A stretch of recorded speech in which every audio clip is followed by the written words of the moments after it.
Oh.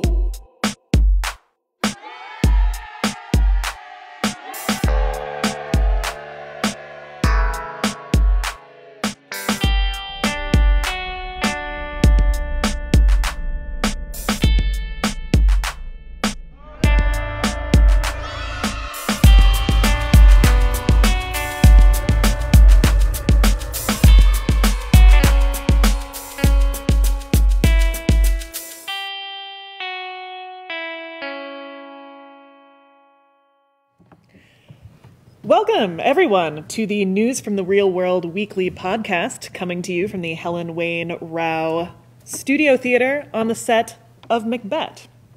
We have with us today Matt, who is a third-year TD. Hello. Kat, who is a second-year PMSM. Hi. I'm Margot. I am a first-year director. Hi. We have Lauren, a third-year scenic designer who designed this lovely set behind us. It's gorgeous. Thank you. And thank you, Dale. Dale is also a third-year TD. Let's get started this week talking about football. Football, yeah. So, first article of the blog this week is called How That Football Field Was Blown Up in The Dark Knight Rises, written by Sam Gibbs. Writing for Gizmodo.com. This was a student pick, 11 comments this week. So, The Dark Knight Rises, the final film in the Christopher Nolan Batman trilogy, comes out on DVD and Blu-ray this week. Is it really the final film? Final film. Final film, Christopher Nolan. So, what makes DVDs and Blu-ray so exciting is all the little extra stuff. You get to see all the behind the scenes, you get to all the Easter eggs, all the deleted scenes, everything. So, one of the features on the DVD is they're showing how spoilers, there's a scene in the movie where the football field gets blown up by Bane, the villain. And so they show how, they built this fake football field over top of it. They filmed that. They put these little explosive charges and blew up piles of sod, and then they put it into a computer and played with it for months. And then final film, we got a football field blown up. What did you guys think? Did you guys see the movie? Did you? I actually worked on this film shoot. I was a PA for the day for the scene. Were you? And then it was incredible to see that actual shoot. I actually got to see them blow off the charges and have them, run the football scene 10 times.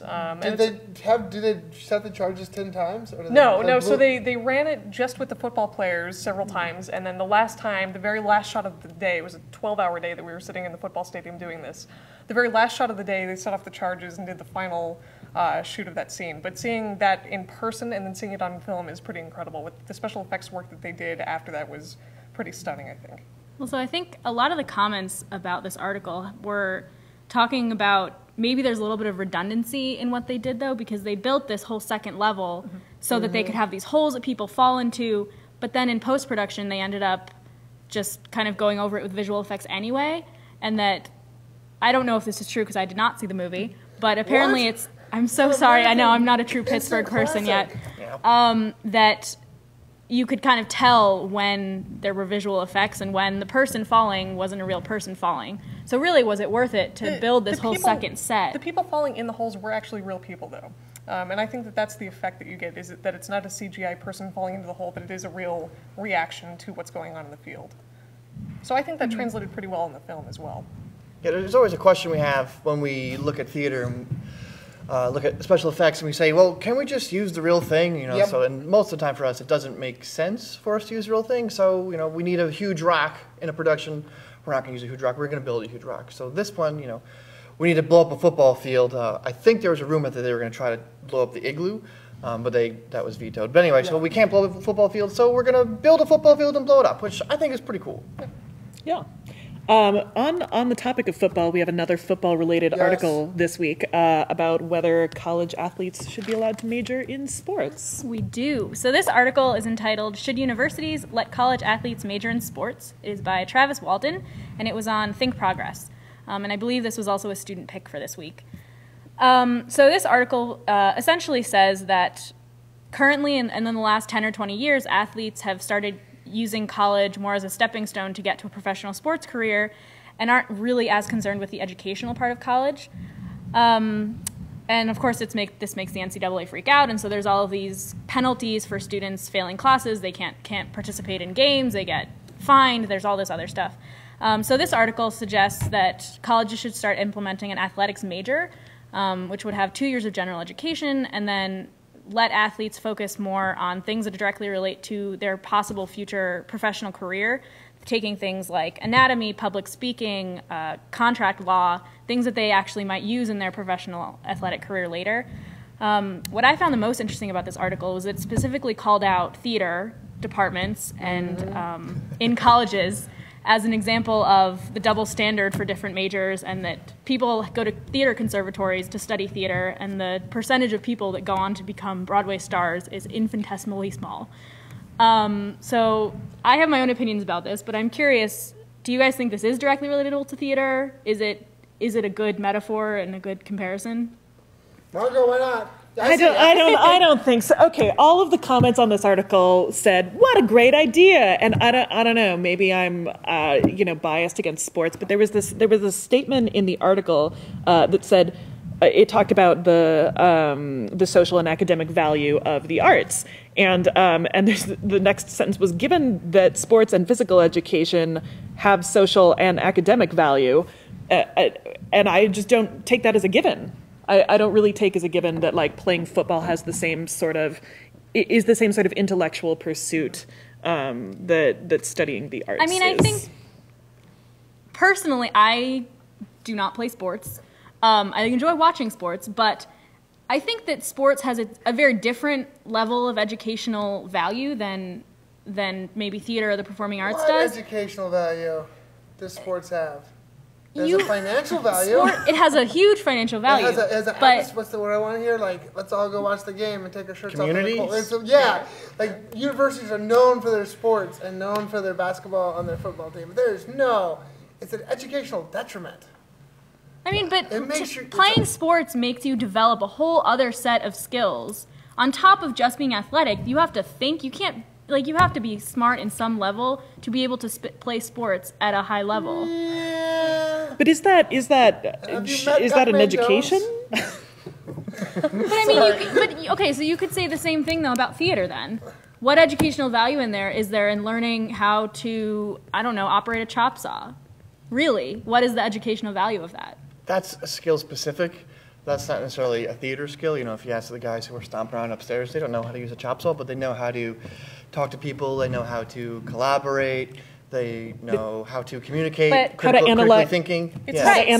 But they learn that. So you're saying they're learning that because they're at a conservatory program that teaches them those skills, because they take speaking classes, they take those classes. It's a skill set that's part of a broader education. That we do have these individual skills. I learned how to build models, and that's only a small part of what I do. It's layered on top of a wider range of thinking that I have to do every day. It's like analyzing a text and putting a show in the context of, its historical significance. Right. I think there is that sort of wider academic aspect to any wing of the arts. To me, the difference is that this athletic program is only focused on the skill. I don't know that there is a broader application, a significant broader application that you can talk about here. But I think currently that's a bigger problem than it would be with an athletics major, because what this article at least proposes is 2 years. First of all, 2 years of general education, which is highly academic for the most part, which the undergrads here don't have to take at all, really. And then they would branch out into more specific things. But things like contract law are highly, highly relevant to a whole other bunch of management, jobs that you could do. So I actually think what you guys are arguing for is for an athletics major. That currently there's no educational value to the athletics part of college, but there could be. Yeah. What is the point of this program? What would be the point? Of athletics program? Of an athletics program. The point is to train future professional athletes in what they will be encountering in their professional career. The point is to give dummy classes to basketball and football players so they can pass and still continue to play. You play football, you're really good at football, let's just make football your major so you don't actually have to learn anything substantial. It is talking about lowering standards to a degree. I agree with you. Exactly talking about lowering standards so that the NCAA does not have to worry about the GPA of their collegiate athletes. I don't think. Sorry. Okay. No, that's okay. We're moving on. Now that we've offended every athlete and fan of sports, in the world. Not agree with you guys. Let's move on to maybe offending some unions. Yes! So That's actors. so our next article, entitled "Columbia University MFA Students to Get Equity Status," comes from Backstage.com's Marissa Meyer. And this is an editor pick from this week. So basically, acting students at Columbia University, master's acting students, will perform a Shakespeare show at Classic Stage Company, which is in downtown New York, making them Actors Equity Association eligible so that when they graduate, they can get their equity card. And there was some debate in the comments about whether this was a good thing or a bad thing. Opinions?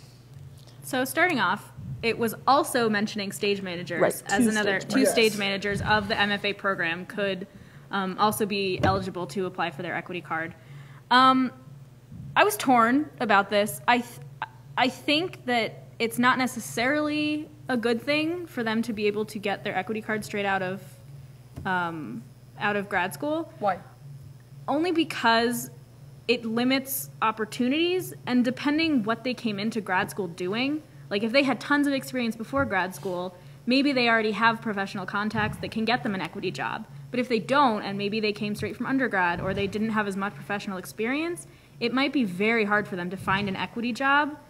Whereas if you're not equity, you can find tons of other non-union jobs. Maybe they don't pay as much, but there's a lot of them available, which you can't get if you're an equity member. Is there some discrimination here in terms of the fact that Columbia is the program that now has this deal with Actors Equity? Why don't other universities have this? They do. There are They other do. Okay, universities that so do. yes, University of North Carolina, Case Western Reserve, Yale, Florida State. It's basically anyone who has some sort of a cooperating program with an equity house. There are also many more programs than this whose master's students earn equity points, which is different. Right. This is the sort of deal where you have an equity contract and you only have the time that you're on the contract to join equity, as opposed to building up your points, in which you have 5 years to get, so you've got sort of more leeway in terms of when you're going to join. My feelings are, Tell us, Dale. Tell us your if feelings. you are a talented actor or actress or stage manager, it won't be a problem. I feel like people start trying to weasel in and find the easy way into the union, but if you can manage an equity show, you'll get in. Yep. If you can, I think maybe it's different for actors and stage managers. 'Cause if you're a talented actor, you're going to go to a big theater and they're going to hand you your card and take your $1,200. If you're a stage manager, I think it's a little trickier for them because you have to build up some street cred. You can't audition to stage manage, but I think that's a little different spin there. But I think it's, if you're a good school training good actors, I don't even see why it's an issue. Well, so do you think CMU should start something like this No, or try we to? train good actors that go to New York and star in Broadway shows, and they get the equity card by being good actors, not by going in the back door. And then getting stuck by being a bad actor, trying to find work in an equity house, not being good enough. So, No, I'll say, good well, job. that's speaking to a weakness, or maybe something we should be cautious of, is if you're a bad actor and you get your equity card, I think you're speaking to what Kat was saying, is then you're stuck. And you Yeah. can only get union jobs, and then it's detrimental. So I don't think it's a question of the talent of the actor. I think it's a question of, does this best serve the performer, regardless Right. of their skill set and their talent? Something to be weary of. I don't know. Is it a good idea? It's helpful. So, is it a bad idea? I don't know. Stage manager? Right, stage manager. Yes. So would you want us to hand you your equity card? Well, you already expressed you're kind of divided on the issue. So if you had the opportunity, you graduate in a year and a half, would you want? Probably not, because I came straight from undergrad to grad school, and so I've never really had to deal with finding a professional theater job, really. And with an equity card, that would severely limit a job search. So I don't think I would. So Yeah. Well, and you There chose you go. a program where you aren't getting your equity Right. card. So, and so people yay at me. Columbia, yes, can choose for themselves whether they would like Right. to have a program where they get their equity card. All right, let's go from Columbia University to Colorado University. this is an interesting So one. this is one of our student picks. This is one of our top 5 for the week.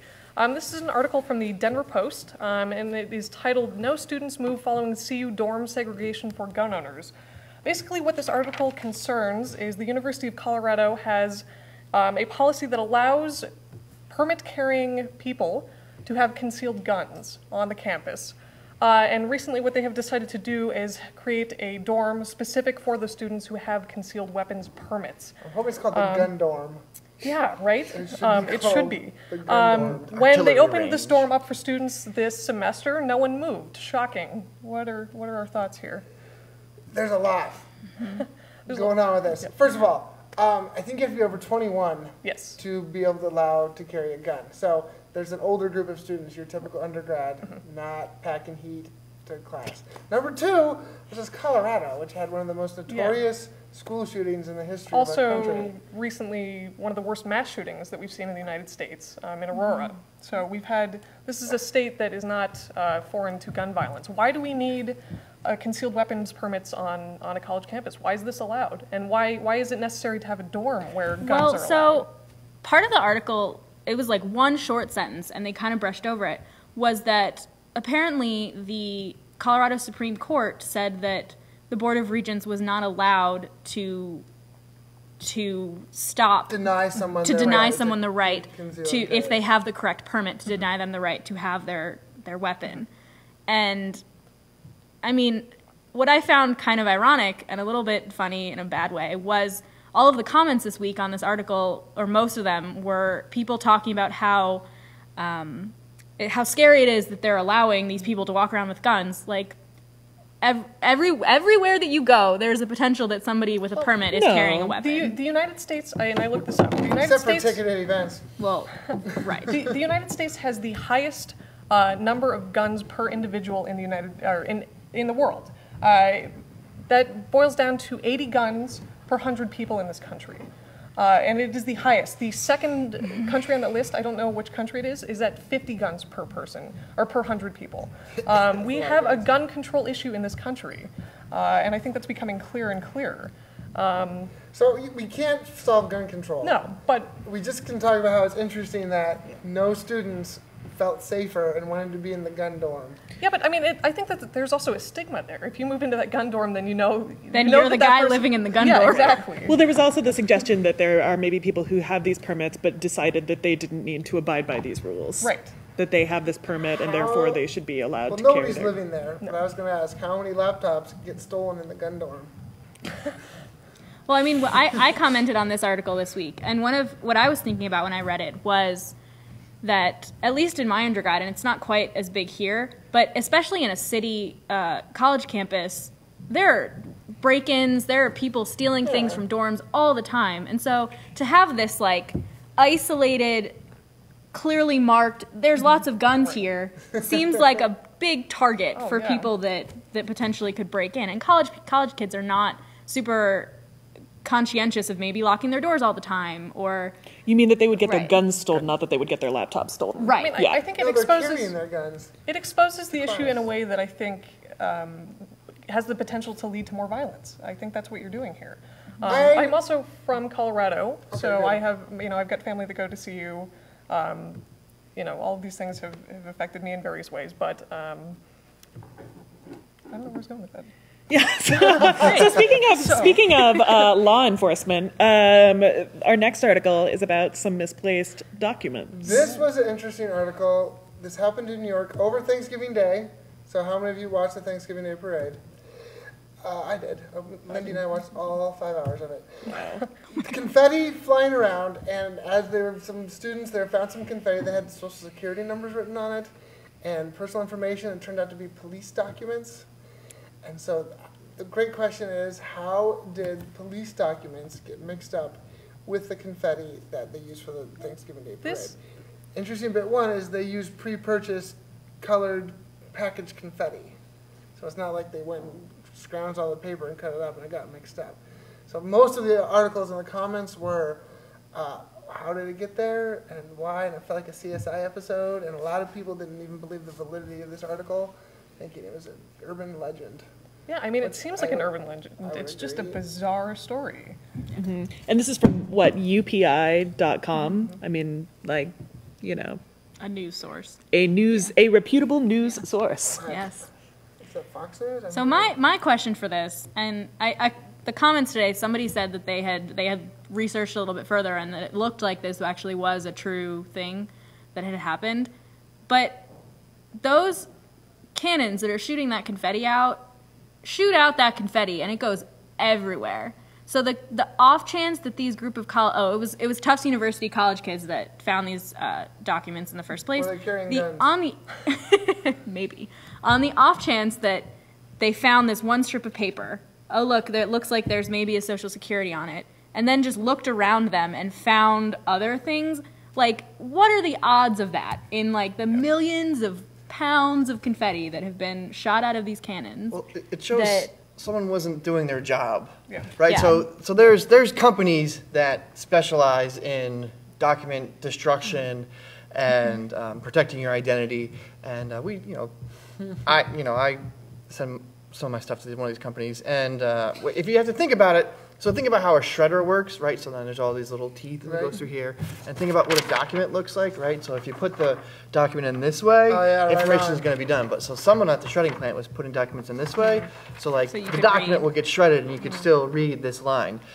So some bozo at the factory, wasn't doing his job right. And also too, it's really, it makes you wonder, like you think you send your documents to these companies and they destroy them for you. But they're also selling them to confetti companies or like the NYPD is, I don't know. It's how safe is your identity? I don't know if I would say they're selling them. I think Well, that they gotta get I it. think that this was a case of like one person who had this bag of what looked maybe like it was confetti, like added it in with the rest of the confetti. Like I don't think this was like somebody sold the documents and like No, I'm this saying- is a mass conspiracy and like no. I'm not saying that. I'm saying your shredded documents are a waste. It's like a company Yes. now has bags of paper. So what are they going to do?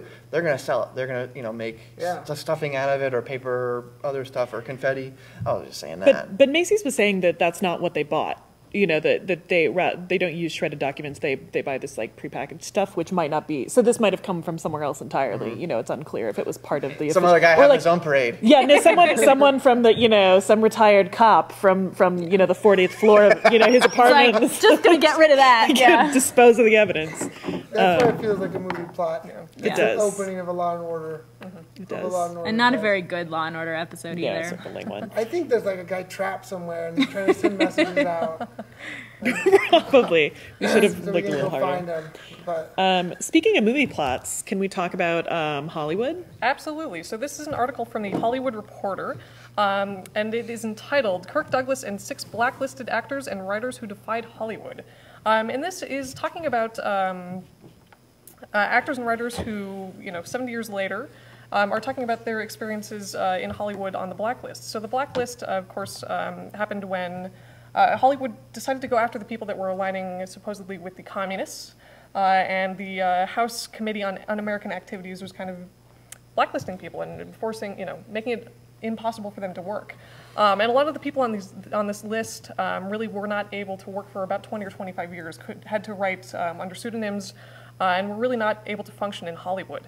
Until Kirk Douglas made this film called Spartacus in 1960, and this kind of turned the tide of the blacklist movement. So Dalton Trumbo, who is one of the first blacklisted in Hollywood, was the writer for this film, and Universal Pictures actually finally went back on their policy of ignoring blacklisted writers and acknowledged him as the writer of this film, and it kind of broke that whole era. So these are just interviews with some of these people. What are your thoughts?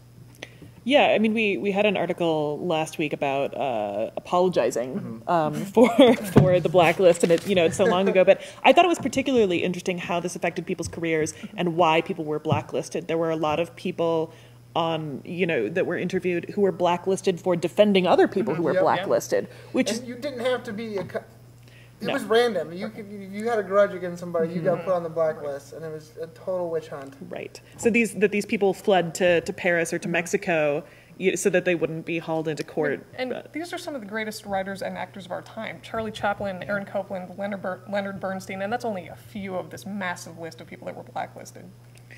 Yeah, so that's bad. So, what would be, to have some discussion, what would be the contemporary example of this? Do you think anything like this is happening today? Like women writers or women directors? Well, Or- I don't think that's the same as, I mean, sort of like systemic oppression is not quite the same as like a blacklist, you know. Yes, there are disparities in Hollywood and egregious disparities in Hollywood, but I think that's not, that's something that sort of has always been, as opposed to like a specific campaign to destroy people's careers, which makes it, I think, more insidious because it's very easy to sort of rally around like, oh, we did these people wrong, and no one is saying like, oh, we did all these people of color and women wrong for denying, like nobody is saying that, Yeah. although that happened. I guess the other thing that I thought was incredible, and maybe this is something that I just did not know, is that it really shut these people down for so long. Yeah. There's some that, you know, escaped unscathed, but these people were unable to function in their roles for 30 years. What It's incredible. surprises me is I was familiar with this phenomenon, but not aware that it was like organized. Yeah. Like there was an actual list. I just thought it was a term of, let's just not work with these people. But no, there was a circulated list. Like that's organization, organized. Discrimination. Oppression. Yeah, Oppression. that's pretty impressive. In a bad way. Right. Yeah. So blacklisting people is bad, I think, is what we've learned. And check out What we've Spartacus. That's a really fascinating story. So. learned. Yeah. So And I'm gonna go watch Spartacus again. I Yeah. saw it many years ago Yeah. with that in mind of what a groundbreaking work Yeah. it was to overcome. Go check it this out. monster. yeah, absolutely. Good film. Let's change gears a little bit to talk about trademarks. So this is an interesting article. Denzel Washington is in a movie called Flight. I'm trying to dig up the information of where this article is from. It is from, The Hollywood Reporter. oh yeah, so that's a legitimate news source. So in the flight, he plays an alcoholic pilot. And he wrecks the plane, but the trademark issue comes in that his beer of choice in the film was Budweiser. And it is clearly identified. And then Budweiser sued or did a class action lawsuit saying they don't want their label identified with this role in this film, and you can't use our product, which is ironic because most advertisers and manufacturers pay billions of dollars to have their products put in films. And so can they deny the right to have their image used in this film? The article talks about how there's been this recent spate of trademarking, that people are trying to trademark this and trademark that because copyright has sort of this limited usefulness. I don't understand the difference. I read the article. The Yeah. difference between what? Trademark and copyright and how. So copyright is about like a specific work of And then trademark art, is- like you copyright a novel Right. or a play, and a trademark is something a little more discreet, like an image or a Yeah, a trademark is catchphrase. like Is like, it always an image?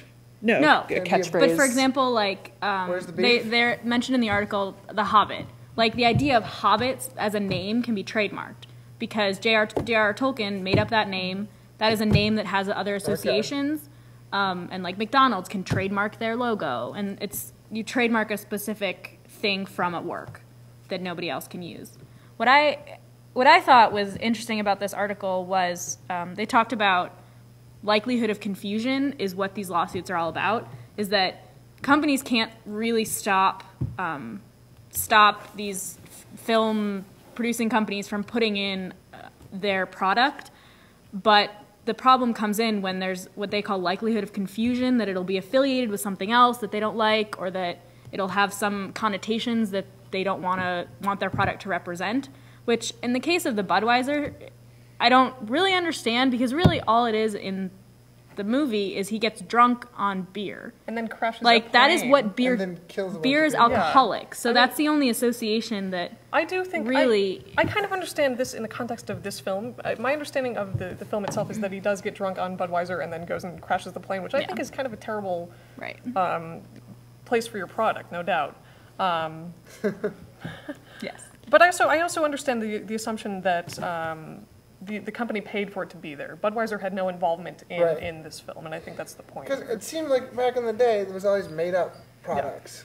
Like, and it was always a little Right. spin on it. So I wonder why they didn't make a generic. Why did the producers Yeah. didn't choose a generic beer can? Yeah. Well, I think it's for this really bit? it's really interesting that people are so used to product placement yeah. now. Audiences are so used to product placement that it's a little bit sort of like, how do you like it now, corporations? Yeah. You know, we'll put your products where we want. I mean, so I think there was one sentence in this article that really stood out to me, and that was when they said, so there's this big explosion of trademarking and trademark violations that people are going after companies for now, but where's the line of being able to trademark something? So the sentence that was in the article was something like, could Quentin Tarantino trademark his style of filmmaking as a style? Is that a trademark of his person as a professional? And that's, I don't know how I feel, because that could have larger implications for theater. Could a director trademark their style of working? I guess. Or their symbols and gestures or Right. costumes that signify a certain thing. So the thing I was thinking about this example was men's sleeveless undershirt. So what do we call that? A wife beater. And the story is, why do we call it a wife beater? Is because that's what Stanley Kowalski wore, right? I don't know if that's true or not, but I mean, there's certainly implications that this thing is associated with this, right? So I was thinking probably not, because the bard's been gone for a while, but if we see a guy holding a skull, like, what does that mean? So since something is so specific and indicative, can Bob Fosse get royalties every time you put jazz hands in your show? Doesn't he? I think he does. I don't know. Someone I check wouldn't be it. surprised. Here's the but- other thing, though, is that I think that there's a danger of over-trademarking, of a trademarking spree, which is something that they talked about. That if we're not careful about finding that balance, then everything is trademarked and then we have nothing, So I think that's the danger, too. Is that Especially in a world where people are sharing and, there's remixing things. Yes, And I think we talked about this with the music. Right. But that people don't complain if you use something copyrighted or trademarked if you do it in a way that promotes the brand. Right. For example, like, that YouTube video, the like dance wedding video where they're all dancing up the aisle to that song. Chris Brown. Right. Okay. So they had no problem. Like, they didn't go after them for that, although they could have. They've Because he made $1 million off of that. right. Exactly. White folks start listening to his music. Right. So, but if you put, but if someone gets drunk on Budweiser in a movie and crashes a plane, then that's not what you want. So it's okay to violate trademark or copyright if you make the company look good. it's kind of I a think fuzzy line. I think that's, you said Yeah, exactly. that's it. I think that's exactly it. Yeah. So remember that when you would like to violate someone's copyright or trademark, just do a good job Yeah. with it. and Or make make something you don't like. So. Yeah. That's probably what it said. So speaking of making things look good, Killing it today, by the way. thank you. Lovely transitions. Lovely Thank you. transitions. We've been working on that, folks, listeners at home. So this article comes to us from the New York Times by Stuart Elliott. It is one of the editor. No, it's a student pick this week. So the article title is "In Midtown, Disney offers a pop-up look at the Lion King." Basically, the Lion King has created this little pop-up exhibit, as is the term now, in this disused retail space for a little behind-the-scenes sort of museum exhibit, trying to sort of cash in on what folks in film are doing, like those Harry Potter exhibits or the Muppets museum exhibits, trying to see if that can be a good marketing effort for Broadway. So, do we think that this is going to be effective? Do we think Yes. I'm going to jump in here because I'm excited about this. What's the goal, if it's effective? to sell more tickets? I don't think it's... No. Let me talk. I think it's great as a marketing ploy, but I also think that this is great personally as an artist. I think it is so cool that they're putting original renderings, original costumes, original scenic design models out there. Even if it's at, for a marketing purpose, I think it is so cool that this work is getting out there in this way. Dale, you seem to think that this is not a marketing ploy. No, it is. Wait, what side am I on? I don't know what side you're on. I'm trying to. Okay, Tell us, tell Dale, us. what side tell are us you what on? side you're It's the on. bonus features of a DVD. Yeah. You're not going to buy a DVD just for the bonus features unless you do. I do not buy DVDs for the bonus features. I buy the DVD for the movie. Lion King is selling out all the time. Yeah. They don't need marketing. They're got Julie Taymor in the news all the time. So they are selling out all the time. I think it's just a service of let's experience theater from the other side. All right. Which is great. Right, but they're not going to. They're not selling tickets and they're not selling merchandise. They're selling one T-shirt. Yeah, no, they are selling merchandise. They're selling merchandise from. They just made only one new piece of merchandise. They are spending $500,000 on this. They're expecting 75,000 They're visitors. still getting people to see the original work, though. I think Yeah, that's which is great. amazing. Which is great. Amazing. I'm just saying. I would be surprised if the marketing folks were not saying we are gonna sell more tickets. totally fine. But if the marketing incentive gets the work out there, I'm all for that. I agree. I'm all for that. very, very commercialist with your. No, I love No, theater. she's I saying love- she's saying that this experience not only promotes the musical, but also it promotes the artists behind it and the Absolutely. work Yeah. that goes into behind it. I think Yeah. which is even, great. Even with a commercial purpose, you're still understanding what went into that show, and that is an exposure that I don't think that we see often. We don't see the behind-the-scenes work on these shows. And the fact that you might wander into this exhibit when you're walking through Bryant Park and see the work of these artists and think to yourself, I thought Lion King was like a kid's show, but this giant wildebeest No, I mean, mask is pretty cool. the- Maybe I should buy a ticket. Julie Taymor does incredible puppetry in that show, and to have her name out there, attached to those costumes is incredible. I think that's just selling it short. I think it's just what Disney does with everything. It's like, let's make merchandise for everything and make your kid buy all these Barbie things. But what's wrong with that, right? So something it's that cheap. It cheapens. It's It still, cheapens it. but it's okay, still bringing people in to see the work. if theater is about the relationship between the art and the audience, right? Would you agree with Yes. that? So this is just another extension of that, isn't it? So it's saying, look, here's the work, here's what we do, here's behind the scenes, here's the stuff. Isn't this cool? We think so too. Now buy We're more going to show stuff. it to you. It doesn't matter. what? It They're doesn't saying matter. It's stuff. part of the experience. Like moment- let's say your daughter like really loves something, like loves Yeah. something so much, and there was a museum about it. Would you say, no, we're not going to go see that because you already seen the movie and we've already spent $20? No, you're going to be like, this is important to you. It's going to continue your experience. Let's go see it because it's cool. It's going to deepen the And experience. it's Disney putting their hooks. No They doubt. put their hooks in everything. You that can't is start going bad. after Disney and just be like, this is it. Because like if you're going to do that, you're Wait, going to go all the way to the top. okay. Stop. So if you're saying this is Disney and this is what Disney does and they kind of infiltrate every part of any industry As ever. the Okay, I'm not paradigm done. of consumerism, yes. Okay. So would you also be against it if it was like Once, the production company behind Once, what about doing Tim- this in Times Square? Tim Burton. Or Tim Burton, or any smaller production company, if it's not Disney, that is putting this artwork and this design and this backstage view out there for people to see. Is that problematic? As a cultural experience, As a cultural experience. No, that's totally cool. So then, But- big deal. We know Disney is evil, right? So just overlook that. Like we do. I'm sorry, Disney. Come after me, right? You know too. So we know that. So like, I agree with you there, absolutely. I also But like, do. the secondary thing, you can't overlook that. I think that's great. Right. And no one else has $500,000 to Right, spend right. on it. So that's great. I know. that Disney's I'm going to go see this exhibit when I'm in New York. So Yeah. You know what might be a good use of your money if you don't want to go see The Lion King is buying a membership to a certain new opportunity. Yeah, that's coming to Pittsburgh. the Tech Shop. So, podcasters, 2 weeks ago we talked about Tech Shop and about the fundamentals and the principles behind this thing. Well, there's one coming to Pittsburgh, February 2013. Tech Shop is coming to Bakery Square in Pittsburgh.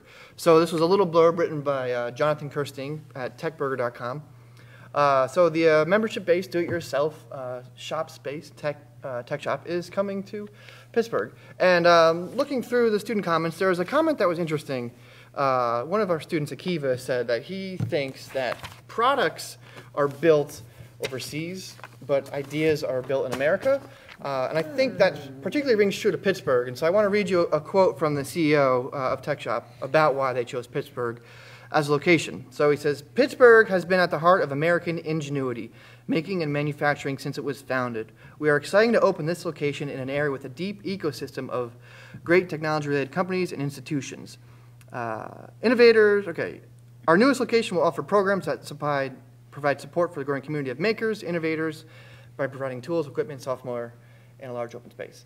So it sounds like Pittsburgh is a great space for this Tech Shop, but my question for you guys is, are you going to go? We have a bunch of different disciplines here. What do you think? Yes. Why?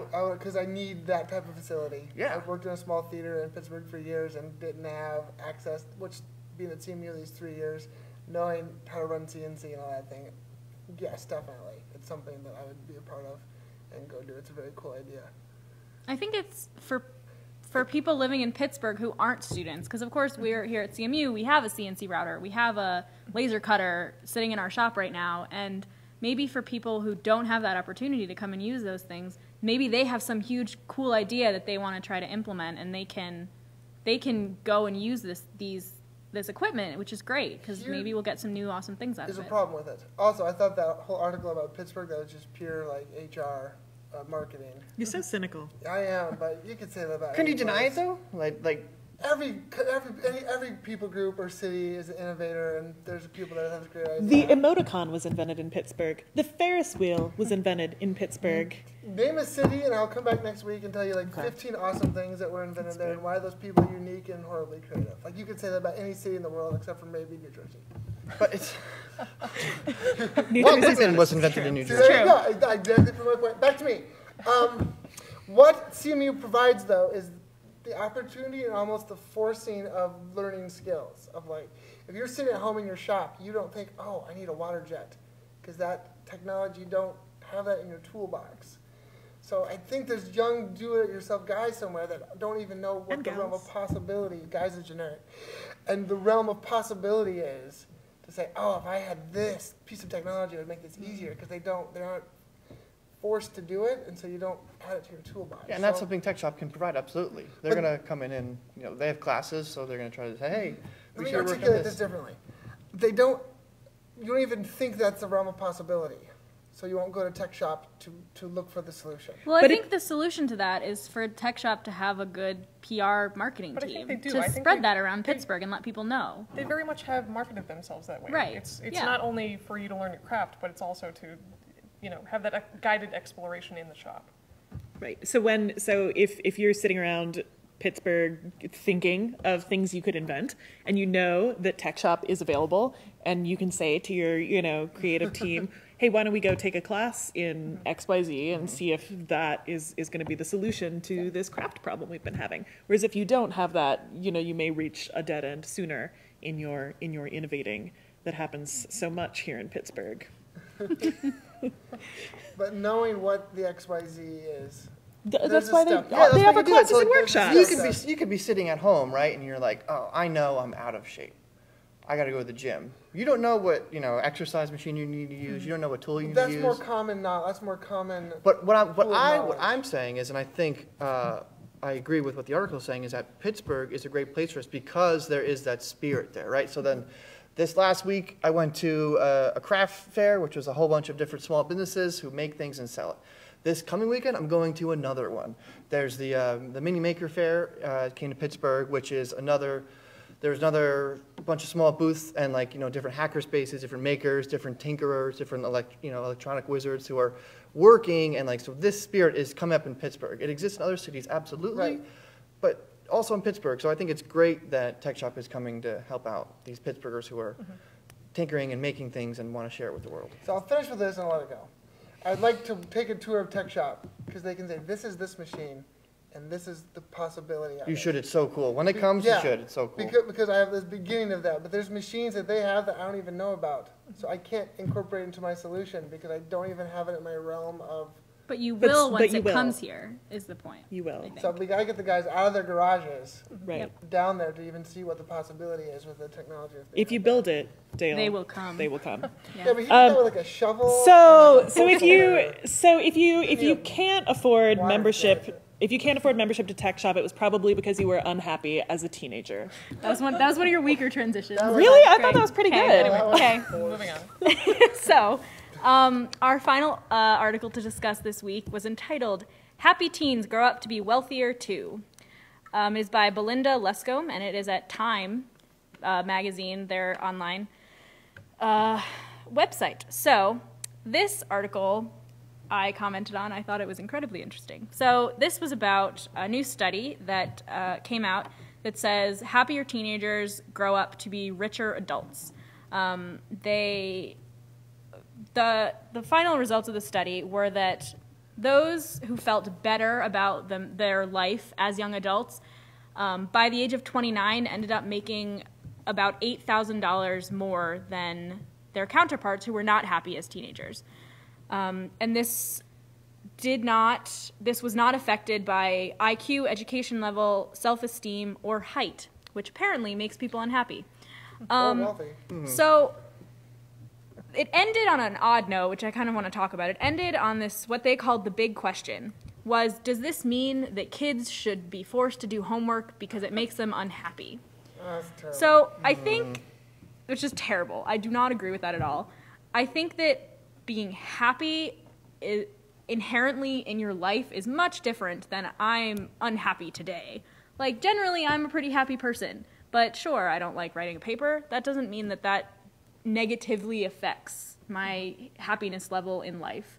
And the other thing that I want to say is that I think that maybe these two aren't as related as this article makes it out to be. I would agree. I do think that being happy does make more people gravitate to you. Maybe you make friends easier.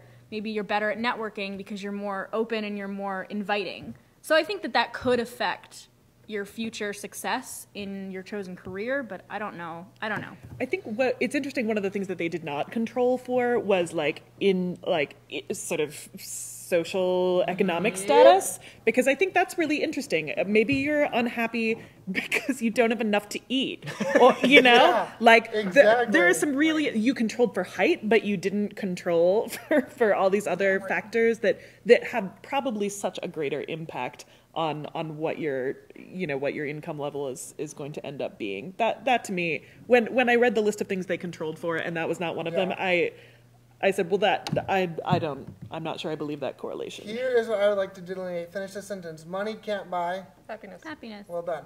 So delineate hard that happy people become wealthy, but wealthy people are not necessarily happy because you can't buy it. So I know wealthy people that are just miserable, and I know poor people that are happy, but that's not. It's too mixed up. It's not one way or the other. So it's very happy people become wealthier, but that doesn't necessarily going to be happy once you're wealthy. It doesn't say happy people become happier people. And then there was a discussion in this article about all these sorts of other studies about happiness and all of the other things they found that allegedly make people happy, like eating 7 portions of fruit and vegetables a day. Those people are the I happiest. think all of these studies, I have a really hard time taking them seriously, to be quite honest, because I think, happiness is so relative, and what tangible evidence are you really looking at here? I have a hard time with this one. Yeah, I think any studies Also, about. I love, there's a line in there that says gloomy teens earn less. I just love that reference to gloomy teens. Just thought I'd throw that out there. Yeah, the Winnie the Pooh is more popular Right. than Eeyore. Right. Nobody, does anybody really like Winnie the Pooh? Come on, who would want to be friends with Winnie the Pooh? I liked No, I Winnie the Pooh. I'll be honest. But maybe Eeyore had a great idea and went to the tech shop and built it and then made a lot of money. On that note, Even though he was So right, that's. Then he sued a movie I for think putting it in his we've movie said without about all we permission. need to say true. on that topic and But then for he this got week. blacklisted 'cause he's a communist. So from the team, thank you very much for joining us from the News from the Real World podcast. We will see you next semester. Yeah. happy winter break. Have a good break. I was a gloomy teen. Are you wealthy? Shut up. I just love that they said a gloomy teen. I was Yeah, like, what is it's this? weird. Like,